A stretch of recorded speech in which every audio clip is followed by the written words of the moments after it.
Hello guys, today I want to make a video that's a little bit different from the usual videos that I make because my sister came to visit me to Germany. Since she's here, I thought it would be a good idea to film a video with her, but I didn't want to do a video where we are talking about serious topics. I just wanted to keep it chill and make a video on relationships because she's at the beginning of her 20s and I'm at the end of my 20s. So I want to see if we have a perspective difference on relationships. So basically what I did was to go on Reddit and find different types of relationship issues that people have. And basically we're going to be commenting on them. Do you want me to read it or? Yeah, you can. Okay.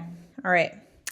So this is our relationship issue number 1. I'm looking for advice on how to deal with jealousy toward my younger sister's relationship in a healthy way. I'm 36, my sister is 25, we're 11 years apart, and her husband is 36, the same age as me. What I'm struggling with is how well he treats her and how that makes me feel about my own life. He's attentive and affectionate. Sometimes I catch myself fantasizing about what it would be to have a partner like her husband, not because I want him specifically and not because I would ever cross a boundary, but because I want that kind of love and care.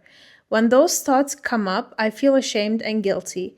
I do not resent my sister, and I do not want anything taken away from her. I just feel behind, lonely, and unsure how to process these feelings without letting them damage my relationship with her or my own mental health. How do I work through this jealousy in a healthy way and stop comparing my life to hers? I think the first problematic part of this is that she's comparing herself to her sister's life. Because we are all human at the end of the day, that envy is a bad feeling, but especially when you're unhappy about your own life and you see examples of people around you being super happy, you can have this feeling of being left behind or something. And especially the age, because she's 36 and she thinks she would have found love by then. What I would suggest to this person is just also accepting the emotions.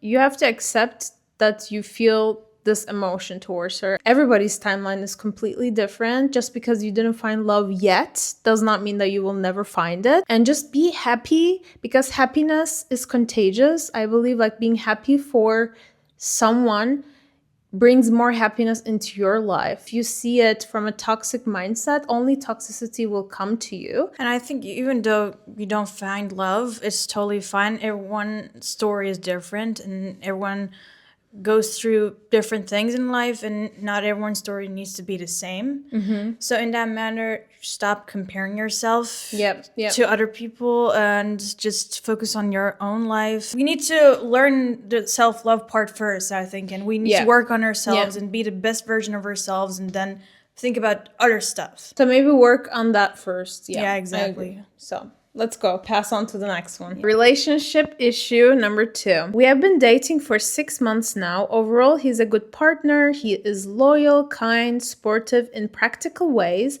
When I bring up something that bothers me, he genuinely makes an effort to work on it, except when it comes to communication. When he's upset, he goes quiet instead of using words. When I ask, he says he's fine. Only when I point out that his energy has shifted will he admit that he's upset because of something I said or did. He always promises, sorry, I'll do better.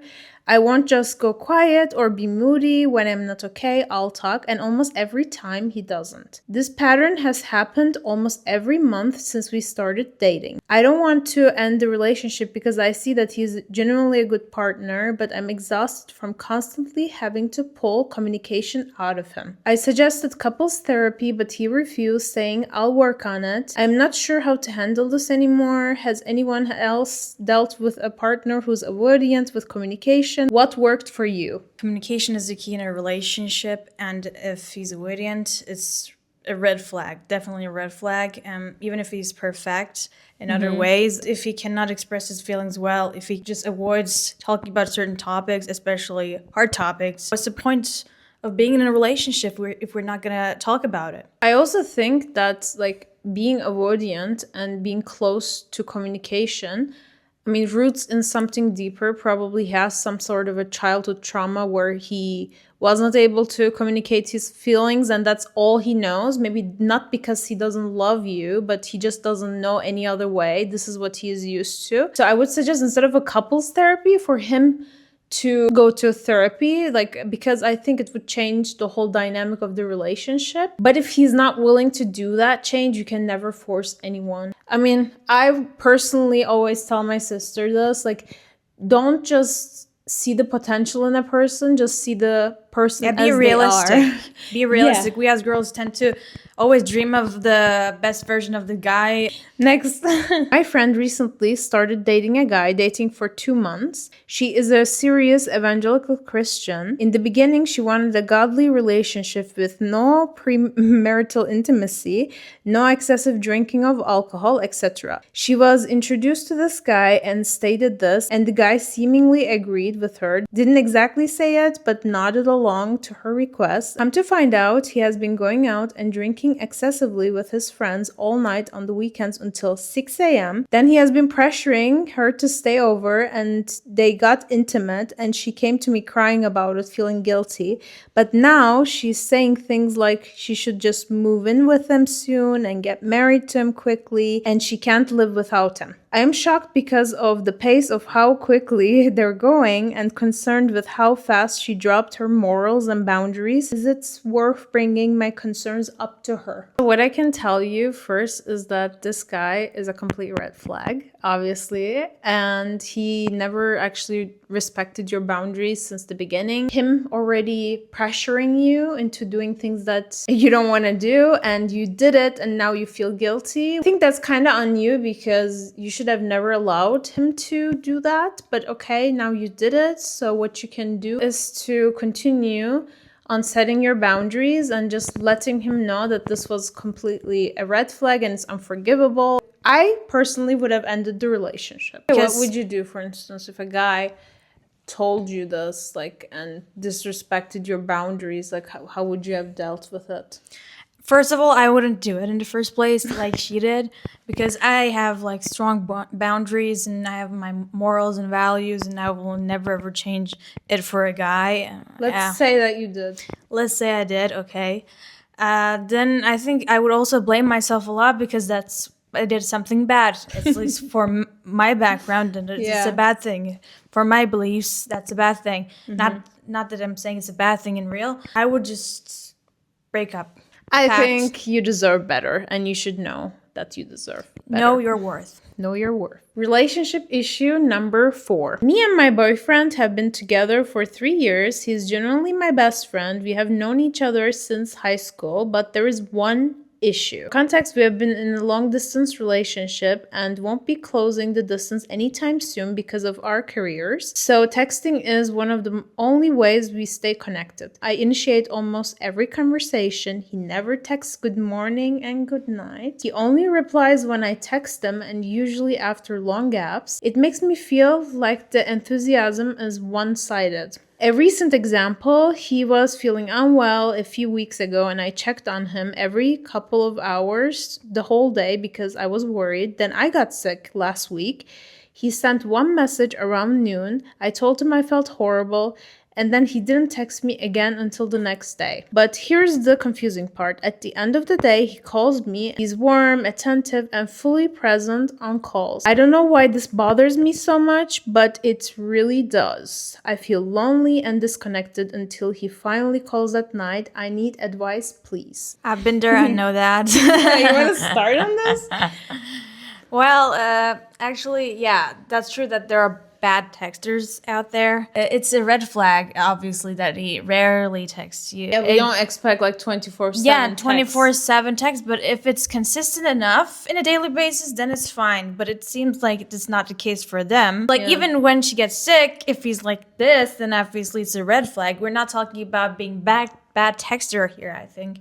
It's just that he's not interested enough in her. He might be cheating on you. That's what I directly felt. Because guys be this way. They lose interest and they move on to another girl and they actually chat with many girls and you think that they're actually not interested on being on their phones, but that's not true.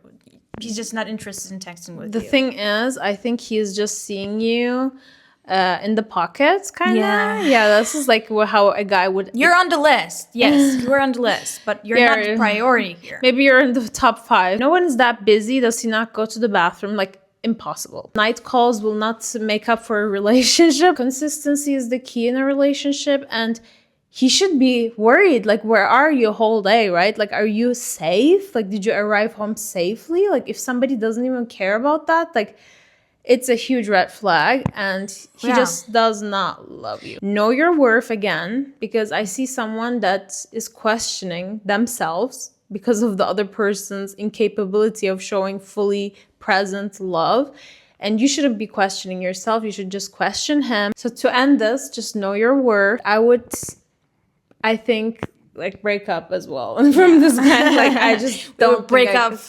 Yeah. All right. So we are on our last relationship issue. My boyfriend makes twice the amount of income that I do. Ooh, it's about money. I love this. I'm a public school teacher making around 45K, and he makes 100K working in medicine. We go out to eat approximately 3-4 times a month, nothing crazy. When we go out to eat, I usually order a meal under $20 and soda. He usually orders multiple drinks. So if the bill is usually around $60, I would say $40 of it is for his order. He stays with me most weekends where I cook for us and pay for the groceries.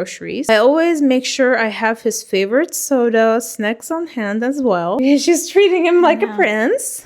Great. I feel like this is a fair trade, but he is upset that I expect him to pay when we go out to eat. However, he usually does help himself to eat anything and everything in my house.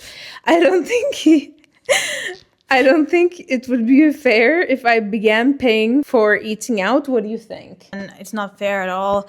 I think in a relationship, there shouldn't be these kind of calculations. And the guy needs to pay. And I think that's a red flag for me if he doesn't. If you go on a first date, who should I expect the guy to pay. Yeah, exactly. I am also like that. Do this thing of like acting like I'm, about to pay. I take out the wallet out of my bag just to show a little bit of something. If he just lets me go ahead and pay, it's over. Communication is the key, like I said, in a relationship. So I would say that you communicated with him. And yeah. If he wasn't earning that much, I would be like maybe okay with it. But it's that's a problematic actually a good situation. point. Yeah. So if he wasn't earning, let's say that if he earned the same amount as you, then I would understand. But in that case, like, he should be the main provider. So these were all the relationship questions. I chose these questions and problems on purpose because I think that it's very common. Like, they're not really strange, bizarre problems. It was fun. It was fun, Yeah, it was First time making on my video together. YouTube channel. Yeah. That was fun. Thank you. I really enjoyed it. Thank you for coming. Thank you for coming. Thank you for inviting me. Hope you guys enjoyed this video, and I will be posting every Thursday a new video. So make sure to follow and like this video. And if you have any other weird relationship problems, make sure to leave a comment. I'll see you guys on the next video next week on Thursday. Yeah. Okay. Bye. Stay tuned. Bye.